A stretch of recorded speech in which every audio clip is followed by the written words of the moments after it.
This episode of the Totally Rad Show is brought to you by the National Campaign Against Drunk Driving. Coming up, so much happened at PAX, we decided to get some more reactions.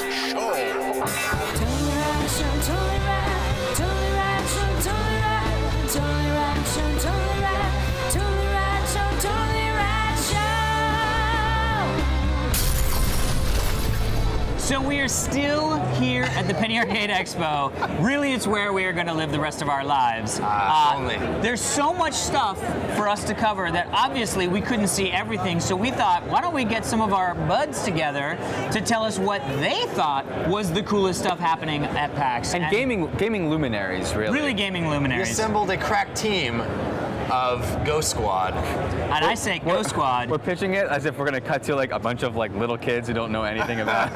That would be But amazing, it's actually. not that. Really, it's friends of the show. Next year Yeah. PAX, next year PAX. Let's Yeah. see what Ghost Squad can do. Initiate.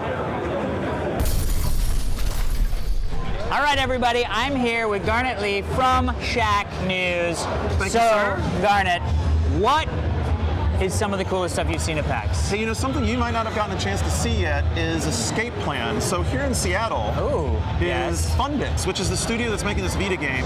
It's some of the folks who did Fat Princess. So they have Amazing. a game we love, right? Yeah, yeah. What I like about this is the Vita, you think right off the bat it's going to be colorful, it's going to be pretty, but these guys went black and white.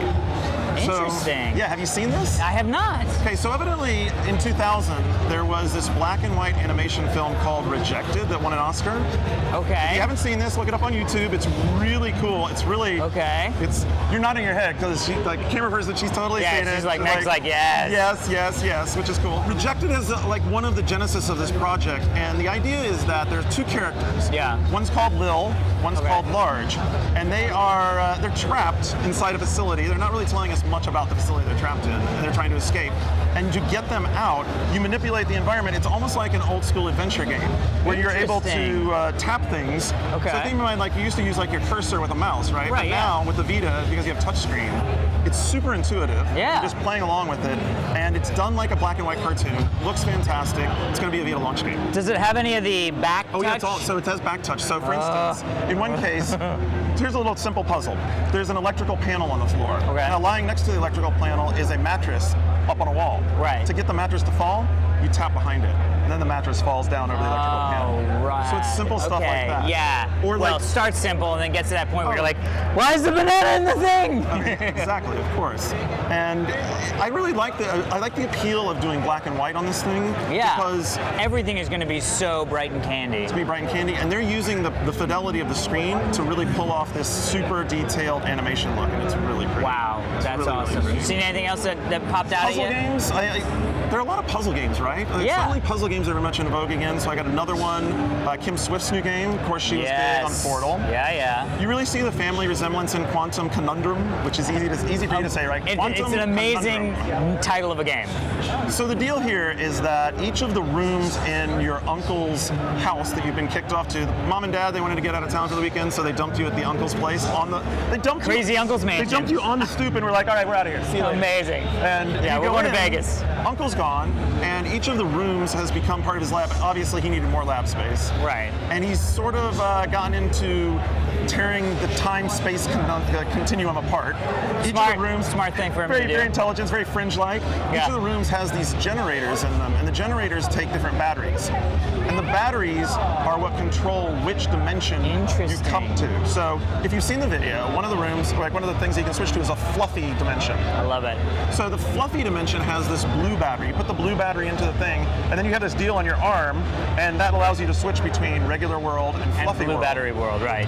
Right. So if you played Portal 2, you had the gels. Yep. And the gels started to introduce a new thing of, okay, I'm not just figuring out like going through portals, but now there's ways to interact in the physics world. Right, yeah. This really plays in the physics piece. Interesting. So then add some more to this. So we got fluffy. So now if there's a safe here, I can't lift this safe, it's heavy, right? Right. But if I turn it fluffy, I can lift it up. So now I can Got it. throw it. So what if I could now, after I throw it, I could switch gravity. Instead of gravity going down, gravity could go up. So now I take this safe, I make it fluffy. Yeah. I throw it, and as I'm throwing it and it's falling, it would normally fall at a certain rate, right? Right. But now I reverse gravity and it comes back up. and now I turn gravity back on and it goes back down. So now I can take the safe and I can throw it, literally hundreds of yards across a room, Yeah. floating it up and down by changing gravity, and then at the end of that, Turn everything back to normal, and the safe now crashes through a glass window. Oh, good God, my mind hurts already. So there's lots of really cool things they can do with that. That Very cool things they is can do with that. awesome. Well, where can everybody see you? We can confirm, We Shack can confirm, News. shacknews.com. We'll do more stuff at Totally Rad Show. Dude, yes, please. We gotta cook some food, have some fun. Dude, did you see the last time we tried to cook food? We did on great. the Totally, no. On the Totally Rad Show, we tried molecular gastronomy. I did and actually. That was funny. That is maybe the funniest Totally Rad Show ever. I kind of Everyone agree. who's watching has seen that, but it's pretty awesome. I kind of agree. Well, thank you so much, Garnett Lee. Check him out, Shack News. We'll see you more. Hey, I'm here with freelance journalist Billy Berghammer. Hello. You just walked out of the huge Halo 4 panel. Tell me about- Goosebumps. As a huge Halo fan, I have goosebumps. Unfortunately, not a shocker. They didn't They really. gave free copies to everybody who was there. They did. They told the whole story, and I cried twice. No, but they couldn't say much because they're obviously saving. We got a year to go until the game comes out. But they talked a lot about the music and how the music's going to play out. That it's going to be a little different than I think we've heard from Marty in the previous Interesting. games, because Marty's with Bungie still. Yeah. So. And Halo music is a big part of that game. Absolutely. But they basically said it's going to be a lot more about John, about Master Chief. And they That's good. kept saying John instead of saying Chief, which is something that a lot of people didn't even know his name was John. I didn't. So, but they mentioned that the fact that this game is really going to focus a lot about the relationship between Cortana and John, but it was just bizarre for them to keep referring to the fact that it was John. Yeah. But every question was deflected pretty much about any specifics on the story, weapons, vehicles, multiplayer, co-op, Forge, everything. So. Well, I heard recently that they have the new engine in place. Do they show any reference of graphics, anything? One thing that they did show at the end was a cut-together piece of a lot of concept art and kind of showing some of the different environments. It looked good. I came out just with goosebumps. So as a Halo 4 fan, I mean, it's going to be crazy, and it really reflected how well Halo Fest came out, Yeah. and all the fans were there. They said anything, and everybody went kind of crazy. It's cool. I mean, they have these huge Spartan armor statues. There's a gigantic area in there with tons of Halo stuff. They have that awesome model from the commercial. Yeah. With the sort of The diorama. Yeah, that's what it is. Very cool. And, And the history stuff was really neat. If you go up in the yeah. backside, it's tucked away a little bit, which is unfortunate, but you just see everything from Halo 1. You see the Duke controller that's ginormous, you can basically climb on. But yeah, it's cool. As a Halo fan, it's really, really neat to see And the it. Warthogs in Forza. Yeah. That's cool. What else have you seen at PAX? What's your top thing that you've seen here that you loved other than Halo? There were a lot of really great games. As I mentioned on Weekend Confirmed, SSX is a really big franchise that I love, and You and me both, man. initially when they showed it at the VGAs, it kind of looked like a darker, grittier Call of Duty weird. It's not the SSX with fireworks and Ubers and crazy tricks and Neon colors. And then they showed it at E3, and it was really rough. It was the first time people got hands-on with the new rebooted version, which is the SSX that you and I really like. Right. But it was really rough. The snowboarding just felt very floaty. It just did not feel right yet. But it was an early, very, very pre-alpha. Now on the show floor, there's a much later build. They showed the Gamescom version. It felt a lot better. I was very nervous at E3, but playing it here, I have a lot more confidence. And they That's still, good to hear. And I talked. They had a lot of dev guys here. And I talked to him about different aspects of SSX franchise that I like being able to butter or manual and loop all your tricks together and create just a long string of combos. There's a taste of it in this, but they did say that they were going to do more of it. I know one thing that you like is the Run DMC stuff. Yes, it's tricky to rock a run. Yeah. Yeah, I asked them that specifically, and they would not confirm what was going to be in the soundtrack, but they said that, well, DJ Atomic is coming back because the fans requested it. Excellent. But they will be revealing more about the soundtrack, but they are very focused on making sure that that soundtrack comes alive. They're working on signing a bunch of new DJs, Cool. so expect a lot of remixes. Expect that, you know, to really rock out while you're riding down the mountain. That's great. I wanted to hear say Uber. Yeah, and there are Ubers, Yeah. you know, and it's looking like it could really come back. And I know there's a lot of fans of the franchise. They're rebooting it, and it's not going to be that dark yuck that they initially showed in that trailer. Awesome. That's good to hear. So if you haven't checked it out yet, get your hands on it. It's a lot of fun. I'm heading over there right now. Thanks, Billy. I appreciate it. Thank you very much. So we are here at PAX with Gary Whitta, former editor of PC Mag, turned screenwriter. You may have loved, like we did, the Book of Eli. He's got a lot of other really rad things coming up. But he also frequently appears on This Is Only a Test podcast. That's right. Gary, what do you think of what you've seen so far? I love PAX. It's my favorite event in the gaming calendar, one of my favorite events of the year. I love it. It's the most authentic gaming event, I think, anywhere in the world. This is my second year here. What do I like so far? Let me think real quick. Tribes Ascend. Interesting. I was a huge fan of Tribes, so really glad to see that that's back. It feels like the old Tribes, but just better and bigger and cooler than it was before. Really glad to see SSX back. That looks really cool. I was a big fan of the old SSX game. So Very different, though. it kind of looks like a mashup of like SSX3, which is my favorite, and Tricky, which I know is the favorite of a lot of people as well. So it's like the best of SSX all mashed up into a new game. So that looks really great. What else? Rage looks amazing. Yeah, I went over. I used to work on PC magazines, right? So I went over there and I'm like, wow, this even for a high-end PC, this looks really amazing, and it's running on an Xbox 360. I had a hard time believing it was running on an Xbox because it looks like a high-end PC game. But you know, I also think with Rage, we've seen a lot of post-apocalyptic video games. Yeah. But the way I didn't know the way in. We're still playing it here, but it started out as an astronaut. It's very Planet of the Apes. Right. You know, it's a very cool. And you are Mr. Post-apocalyptic. A little bit. It's interesting that you're excited about Rage. They've got an original take on it. Yeah, I mean, post-apocalyptic's hard to do. Like, how do you make it not look like Mad Max and everything else that's out there? But it looks like they've got, like you said, a unique way into it. This is going to be, I guess, its most story-driven game ever, right? So it'll be interesting to see how they come up with storytelling and narrative, which is that's my area of interest. But the engine just looks absolutely. I mean, John Carmack and id Tech, you know, it's always going to be amazing. Looks absolutely incredible. What else? Oh, we just came from Halo Fest across the street, and we got to see Halo Anniversary running in 3D, which a lot of people like 3D glasses, which is just something they decided they could do it. So they had power to spare, so they threw it in there. Actually looks amazing. But the most amazing thing is changing back and forth between the new graphics and the old school Xbox One graphics on the fly. Because you look at it and you go, okay, well, yeah, I guess this is what Halo looked like. But then you go, oh no. You press the button, you go, oh, it actually looked really bad compared to what we have today. Yeah. So I'm really excited for Halo Anniversary. I've been a big skeptic about 3D in movies, but I think 3D in games is actually where the application is going to be really interesting going forward. And the 3D effect in the new Halo actually looks really cool. Awesome. Yeah, so I'm a big fan of that. Looking forward to it. Sounds good. All right. Thanks, Gary.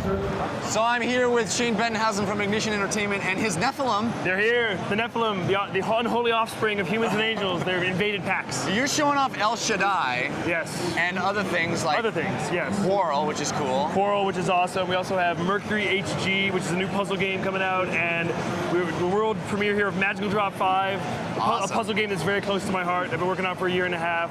We also have a Connect title here called Kung Fu High Impact. Excellent. A lot of good stuff. So, but other than the stuff that you're showing, yes, what are your favorite things at PAX? Well, I love PAX. I mean, I've been coming to PAX for 5 years, and I love that everyone here is so into games. You see people like playing board games, like right over here. Yeah. You see card games. You see like live action role playing. The Halo Fest was amazing over there. All the panels, the concerts. You know, I just love the community here. This is a community show. There's no show like this show. This is my favorite show to come to all year. Yeah, so you're seeing people walking up really excited about the games, knowing what they're coming to see before they have to see it. Right, and also, in a place like this, you can bring a smaller game and actually have a good response. You know, at E3, you bring a little game, and it's going to get dwarfed by everything huge. Here, like Magical Drop, it's a tiny game, and like people are like, oh my god, it's Magical Drop. Or, you're like, the PAX 10 upstairs. Like, PAX 10 is what this show is all about. Killer games that get a huge response. That's where, like, look at Bastion. A year ago, like, no one knew what that was. Now it's huge. We mentioned Quarrel.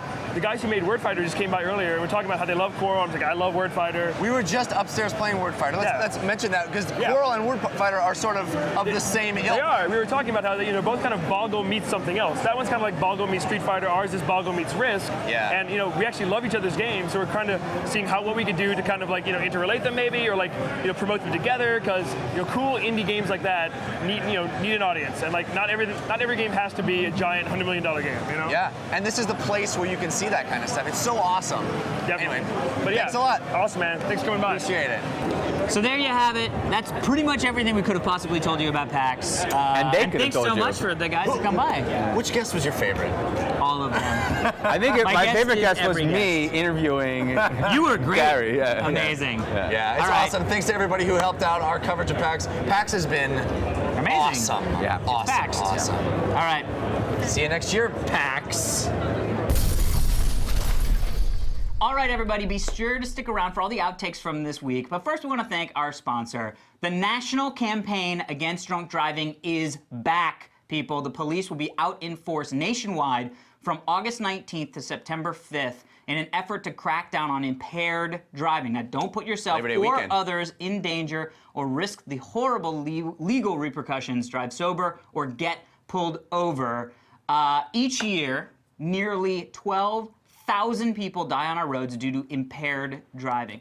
That would equal 30 jumbo jets crashing each year, which, by the way, would be a big news deal. So we should make this a big news deal. Not only that, but drunk driving costs every single adult, on average, $500 a year, straight out of your pocket.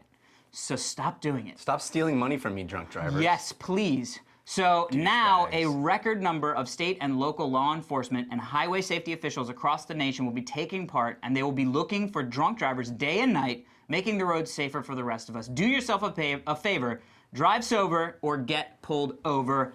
Dunsy onesies. That's it.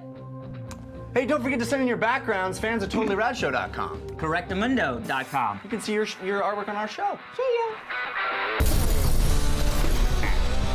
Ready, brother? I'm Brad. Brother. Are you Brad? I'm brother. You brother? I don't know. All right, here we go. Not into this. He is not brother. He's not Brad.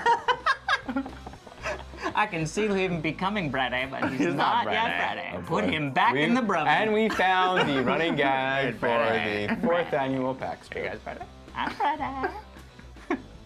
I'm so brother I can be deep fried. I'm so Brad. You get me before dinner. Yeah, very yeasty, Mr. Brother man.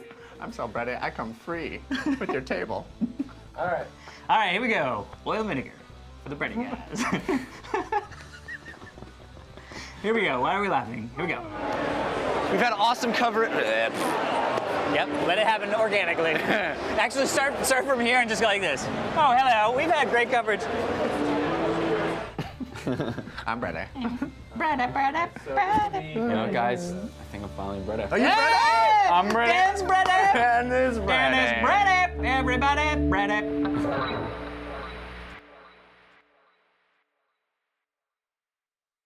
Hey, somebody knock somebody out. You can do that. Maybe blah, blah, blah, blah, blah. Fucking sitting on a bus.